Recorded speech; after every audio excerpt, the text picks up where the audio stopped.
మీరు జనరల్లీ ఏ సినిమా మీ దగ్గరకు వచ్చినా, ఏ స్టోరీ వచ్చినా సరే మీరు అలాగే ఆలోచిస్తారా? లేదా మళ్ళీ ఇది ఒక పెద్ద హీరో సినిమా కాబట్టి కొంచెం జాగ్రత్తగా ఉండాలి, లేదా కొత్త యూత్ సినిమా కాబట్టి ఎక్కువ వరి అవ్వక్కర్లేదు అనే పాయింట్ ఆఫ్ వ్యూ ఏమైనా ఉంటుందా? ఇప్పుడు మ్యాడ్ తీస్తున్నామా, లక్కీ భాస్కర్ తీస్తున్నామా అనేది నాకు తెలుసు కదా. ఇప్పుడు లక్కీ భాస్కర్ సినిమాలో ఇప్పుడు స్టోరీ ఏంటి, ట్విస్ట్లు ఎలా రివీల్ అవుతున్నాయి, ఆ సస్పెన్స్ రన్ అవుతుందా లేదా, కాన్ సినిమా తీస్తున్నప్పుడు లాజిక్స్ అన్ని కరెక్ట్గా ఉన్నాయి లేదా, సినిమాటిక్ లిబర్టీస్ తీస్తున్నామా లేదా, అవన్నీ ప్రాపర్గా చూసుకుంటాం. అదే మ్యాడ్ స్క్వేర్ తీస్తున్నప్పుడు అంటే ఇప్పుడు మనం సస్పెన్స్ థ్రిల్లర్ సినిమా తీయట్లేదు, మనం రివీల్ చేసిన పర్లా, ఇప్పుడు ఒక ఫన్ టోన్ సినిమా తీస్తున్నాం, ఒక లాజికల్ అవసరం లేదు. ఇప్పుడు ముగ్గురు కుర్రోళ్ళు నవ్వించారా లేదా అనేది ప్రయారిటీ మనం ఆ సినిమా తీస్తుంది దానికి. ఇప్పుడు ఈ సినిమాలో కూడా ముగ్గురు ఇంజనీరింగ్, ఇప్పుడు నేను ఇంజనీరింగ్ చదువుకుని బాగుపడింది ఏం లేదు, ఇంజనీరింగ్ సంబంధించిన ఉద్యోగం నేను పెద్ద చేసింది ఏం లేదు.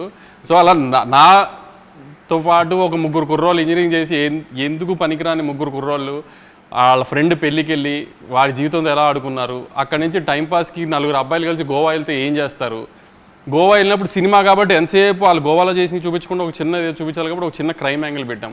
మళ్ళీ క్రైమ్ యాంగిల్ పెట్టాము కదా, నా క్రైమ్ యాంగిల్ ఏంటి సిల్లీగా ఉంది ఇది ఏదైనా రేపు రివ్యూలు రాయడానికి కూడా లేదు. నేనే చెప్తున్నా క్రైమ్ యాంగిల్ చాలా సిల్లీగా ఉంటుంది, అది కూడా కామెడీ కోసం పెట్టిన క్రైమ్ యాంగిలే. కథ ఒక లేయర్ ఉండాలి కాబట్టి క్రైమ్ యాంగిల్ పెట్టాం, అది సిల్లీగానే ఉంటుంది. దానికి కూడా లాజిక్ లేతికి అదేంటి స్ట్రెంత్ లేదు క్రైమ్ యాంగిల్లో, లేకపోతే వెనకాల డెప్త్ లేదు. డెప్త్ లేదు.